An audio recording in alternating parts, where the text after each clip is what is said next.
mempresentasikan mengenai ilmu lingkungan dan pendidikan lingkungan hidup.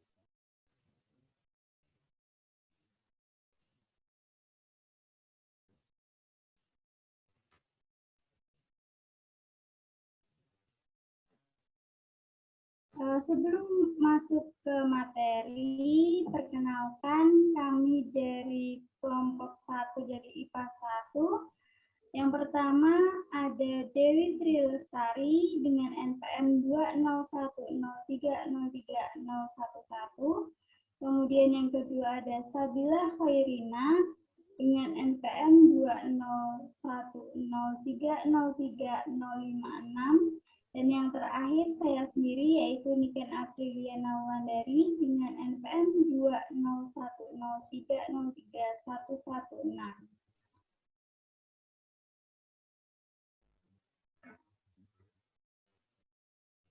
Baik, sebelum mempelajari ilmu lingkungan akan lebih baik ketika kita pahami terlebih dahulu apa itu lingkungan.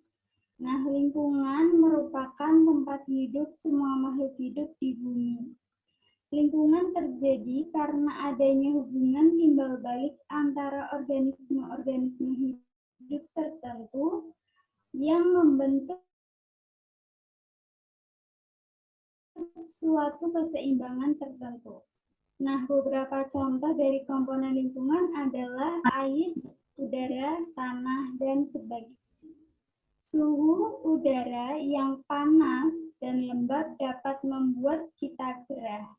Begitupun sebaliknya, suhu udara yang amat dingin dapat membuat kita menggigil.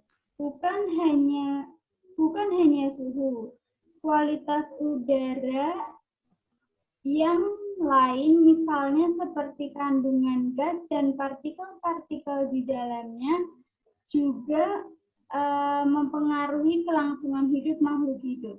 Udara yang berbau busuk dan berdebu dapat mengganggu kenyamanan hidup kita. Jadi kualitas udara yang baik merupakan komponen lingkungan yang penting bagi kita.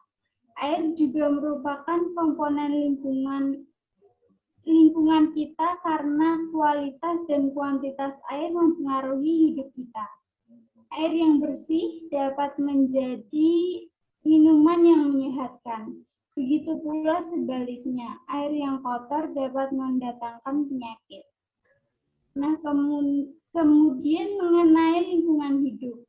Dalam Undang-Undang tentang Perlindungan dan Pengelolaan Lingkungan Hidup, yaitu pada Undang-Undang Nomor 32 Tahun 2009 diberikan pengertian tentang lingkungan hidup sebagai berikut.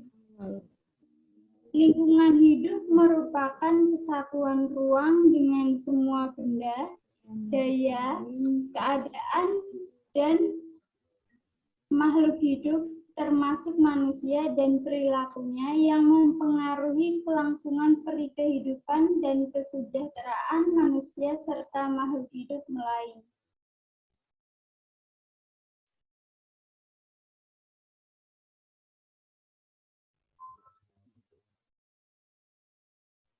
Nah, memasuki pada ilmu lingkungan. Ilmu lingkungan ada karena terjadinya permasalahan lingkungan. Nah, ilmu lingkungan mulai banyak dipelajari setelah masyarakat mulai merasakan banyaknya masalah lingkungan yang terjadi, terutama di negara-negara industri yang mengeluarkan limbah industri ke alam bebas. Awal mula masalah lingkungan yang terjadi yaitu adanya revolusi industri pada abad ke-19, di mana banyak negara Eropa mengalami permasalahan tersebut.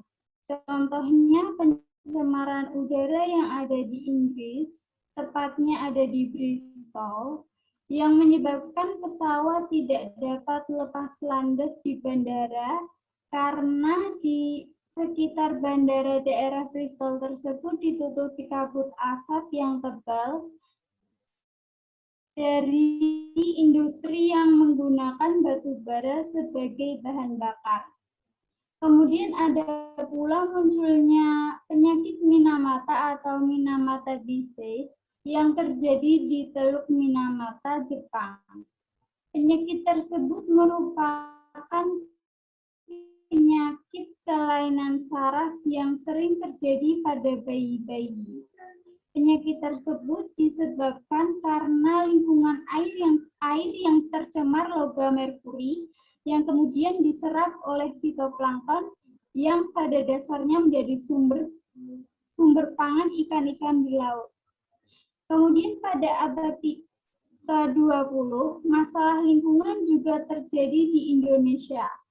Ketika bumi mengalami global warming, Indonesia merasakan dampak, yaitu terjadi musim kemarau panjang yang juga menyebabkan kebakaran hutan di Kalimantan Timur. Dari fenomena tersebut yang mendorong kesadaran manusia untuk mempelajari ilmu lingkungan. Kemudian ilmu lingkungan. Pengertian dari ilmu lingkungan merupakan ilmu lingkungan itu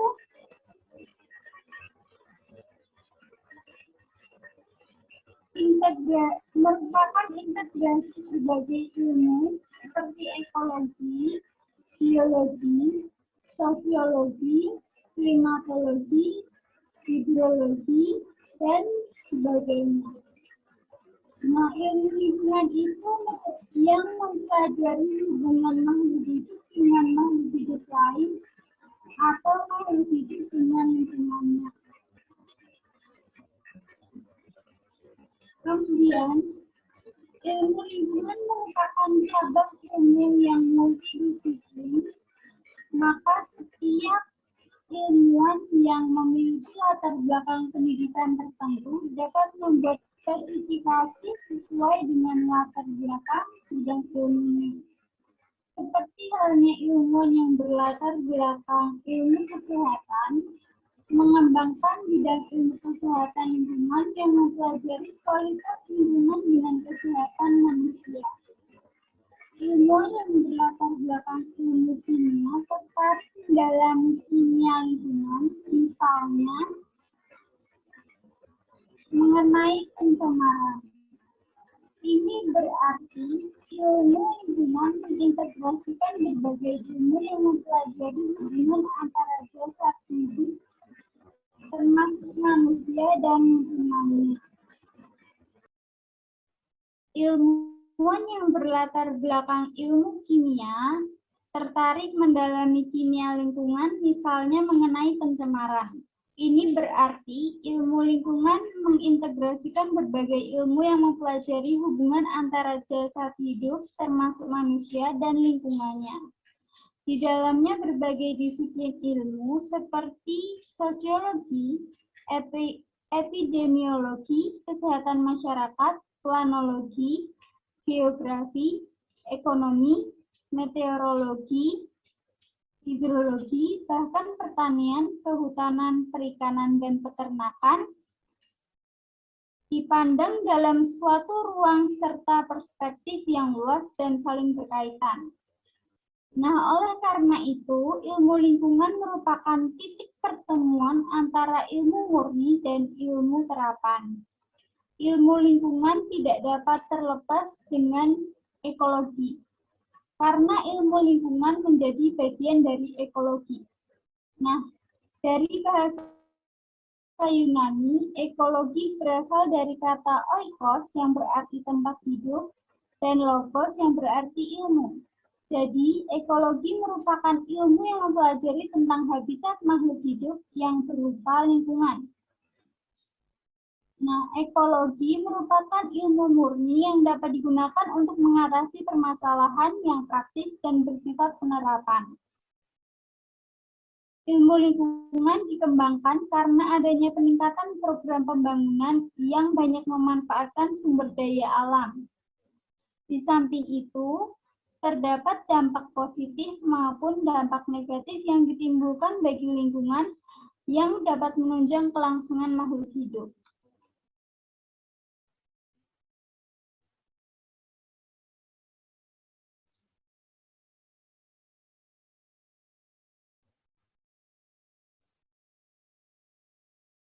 Ilmu lingkungan menekankan pada masalah lingkungan dari berbagai sudut keilmuan dengan mencakup variabel, materi, energi, ruang, waktu, dan keanekaragaman atau diversitas.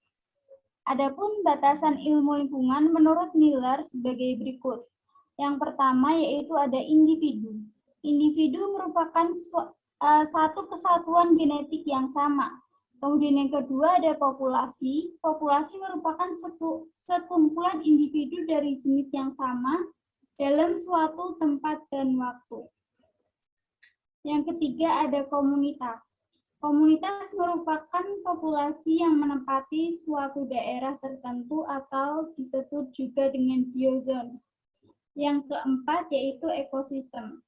Ekosistem merupakan tatanan kesatuan secara utuh dan menyeluruh antara segenap unsur lingkungan hidup yang saling mempengaruhi. Kemudian yang kelima ada sosioekosistem lingkungan masyarakat. Sistem lingkungan masyarakat yang terbentuk karena adanya interaksi iklim dan jasad-jasad hidup setempat.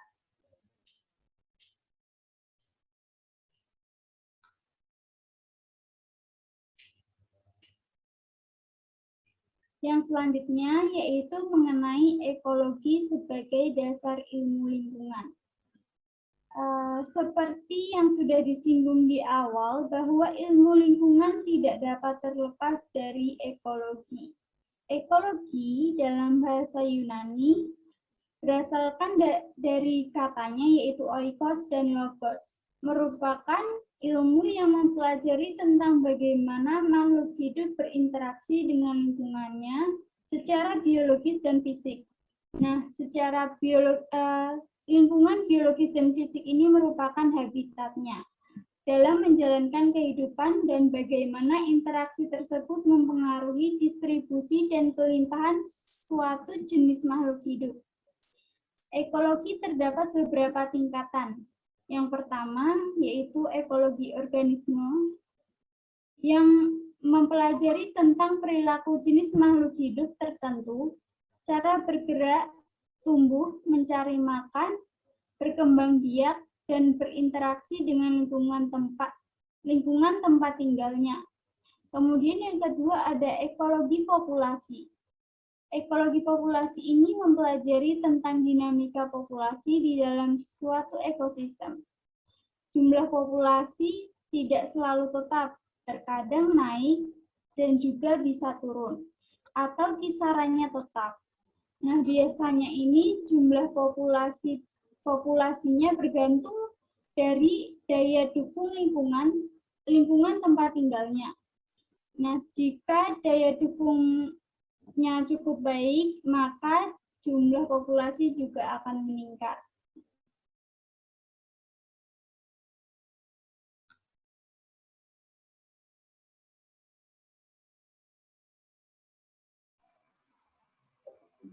Tiga. Suaraku terdengar enggak? Terdengar. 3. Ekologi komunitas menggambarkan bagaimana suatu jenis makhluk hidup yang hidup di lingkungan tertentu berinteraksi dengan jenis makhluk hidup lain di lingkungan yang sama. Biasanya, ada semacam bentuk persaingan yang dilakukan oleh makhluk hidup agar dapat bertahan dan tetap ada di lingkungan tersebut. Kemudian yang keempat, ada ekologi. Ekosistem merupakan suatu studi untuk mempelajari tentang komponen biotik dan abiotik dari suatu ekosistem dan bagaimana interaksi yang terjadi di antara komponen-komponen tersebut. Hal tersebut penting untuk membantu kita memahami bagaimana memelihara kelestarian lingkungan yang berkualitas, baik sehingga produktivitasnya dapat terpelihara. Ekologi ini merupakan tingkatan yang paling kompleks dalam hal organisasi biologis karena mencakup semua aspek mulai dari perilaku organisme, dinamika populasi, interaksi dalam komunitas yang terjadi di suatu ekosistem.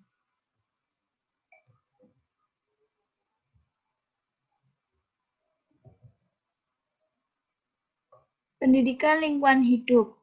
Pendidikan lingkungan hidup adalah suatu proses untuk membangun populasi manusia di dunia yang sadar dan peduli terhadap lingkungan total atau keseluruhan dan segala masalah yang berkaitannya dengan masyarakat yang memiliki pengetahuan, keterampilan, sikap, dan tingkah laku, motivasi, serta komitmen untuk bekerja sama, baik secara individu maupun secara kolektif, untuk dapat memecahkan berbagai masalah lingkungan saat ini dan mencegah timbulnya masalah baru.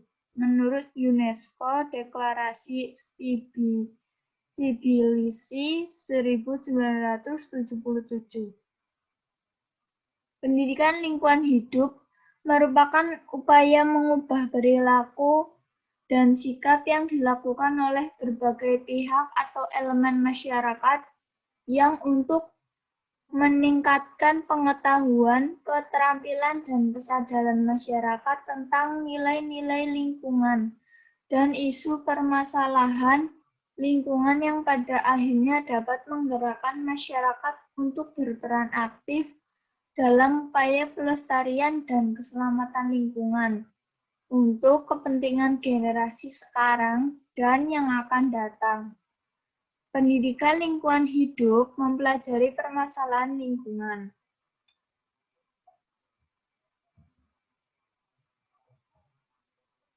Tujuan pendidikan lingkungan hidup. Secara global ada 5 tujuan pendidikan lingkungan yang disepakati usai pertemuan di Tbilisi 1977 oleh dunia internasional. Finn Dalamyake dan lain-lain, dan kawan-kawan. 2003 mengemukakan kelima tujuan yaitu 1. Bidang pengetahuan. Untuk mendapatkan berbagai pengalaman dan mendapatkan pengetahuan. Yang kedua, bidang kesadaran, yaitu untuk mendapatkan kesadaran dan kepekaan terhadap lingkungan secara keseluruhan. Yang ketiga, bidang perilaku, untuk memperoleh serangkaian nilai perasaan peduli terhadap lingkungan dan motivasi untuk berpartisipasi aktif dalam perbaikan dan perlindungan. Yang keempat, bidang keterampilan, untuk mendapatkan keterampilan mengidentifikasi, mengantisipasi, mencegah, dan memecahkan permasalahan lingkungan. Yang kelima, bidang partisipasi, untuk memberikan kesempatan agar terlibat aktif dalam menciptakan lingkungan. Kemudian kategori pendidikan lingkungan hidup. PLH formal, kegiatan pendidikan di bidang lingkungan hidup yang diselenggarakan melalui sekolah yang terdiri atas pendidikan dasar, menengah, dan tinggi, yang dilakukan secara terstruktur dengan menggunakan metode pendekatan kurikulum yang terintegrasi maupun kurikulum yang monolitik atau tersendiri. Kemudian ada PLH non-formal, kegiatan pendidikan di bidang lingkungan hidup yang dilakukan di luar sekolah, yang dapat dilaksanakan secara terstruktur dan berjenjang, misalnya AMDAL, ISO, dan PPNS.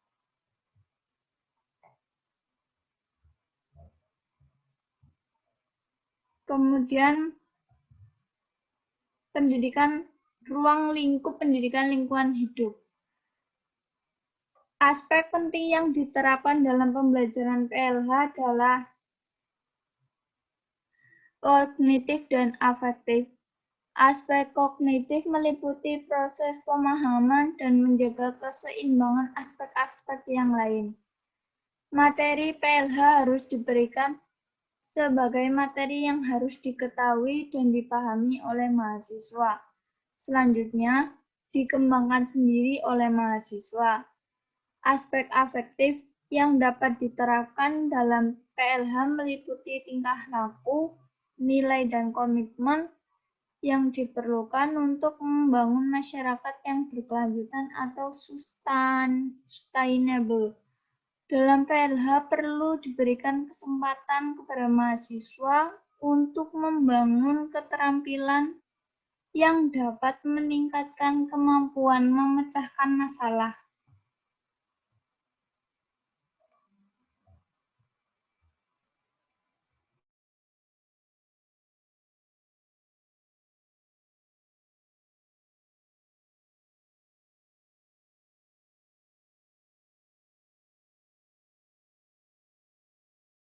Lanjut, Sabila.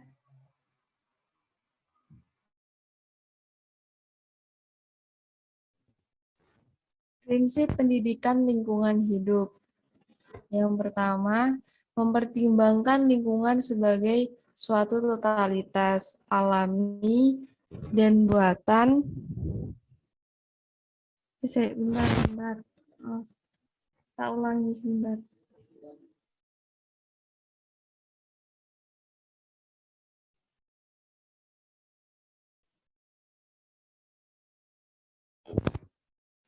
Prinsip pendidikan lingkungan hidup. Yang pertama, mempertimbangkan lingkungan sebagai suatu totalitas alami dan buatan bersifat teknologi dan sosial, meliputi ekonomi, politik, kultural, historis, moral, dan estetika. Yang kedua, proses yang berjalan secara terus-menerus dan sepanjang hidup. Yang ketiga, sifat pendekatan yakni interdisipliner dengan menarik atau mengambil isi atau ciri spesifik dari masing-masing disiplin ilmu sehingga memungkinkan suatu pendekatan yang holistik dan perspektif yang seimbang. Yang keempat, meneliti atau examine isu lingkungan yang utama dari sudut pandang lokal, nasional, regional, dan internasional, sehingga siswa dapat menerima insight mengenai kondisi lingkungan di wilayah geografis yang lain. Yang kelima, memberi tekanan pada situasi lingkungan saat ini dan situasi lingkungan yang potensial dengan memasukkan pertimbangan perspektif historisnya. Yang keenam, mempromosikan nilai dan pentingnya kerjasama lokal, nasional, dan internasional untuk mencegah dan memecahkan masalah-masalah.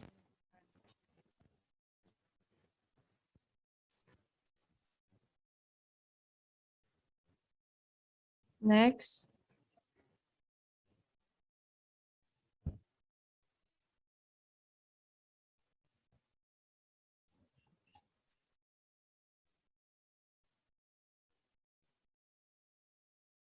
Yang keenam, mempromosikan nilai dan pentingnya kerjasama lokal, nasional, dan internasional untuk mencegah dan memecahkan masalah-masalah lingkungan. Yang ketujuh, secara eksplisit mempertimbangkan atau memperhitungkan aspek lingkungan dalam rencana pembangunan dan pertumbuhan. Yang kedelapan, memampukan peserta didik untuk mempunyai peran dalam merencanakan pengalaman belajar mereka dan memberi kesempatan pada mereka untuk membuat keputusan dan menerima konsekuensi dari keputusan tersebut. Yang kesembilan, menghubungkan atau relate kepekaan kepada lingkungan, pengetahuan, keterampilan untuk memecahkan masalah, dan klarifikasi nilai pada setiap tahap umur. Tetapi bagi umur muda atau tahun-tahun pertama diberikan tekanan yang khusus terhadap kepekaan lingkungan terhadap lingkungan tempat mereka hidup.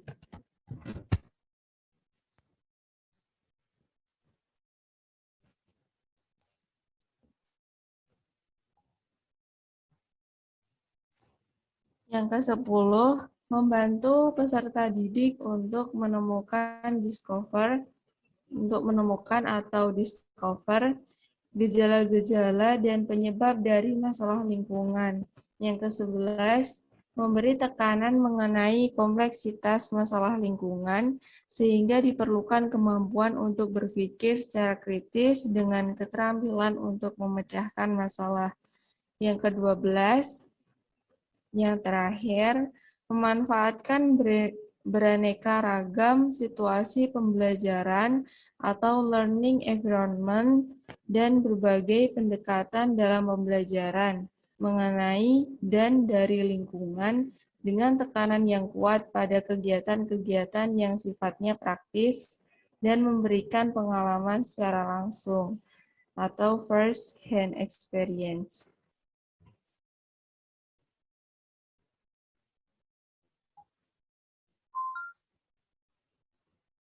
Mengapa pendidikan lingkungan hidup itu penting?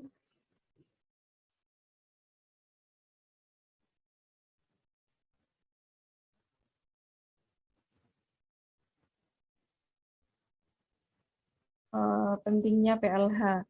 Jadi, pendidikan lingkungan itu merupakan salah satu faktor penting dalam meraih keberhasilan dalam pengelolaan lingkungan hidup.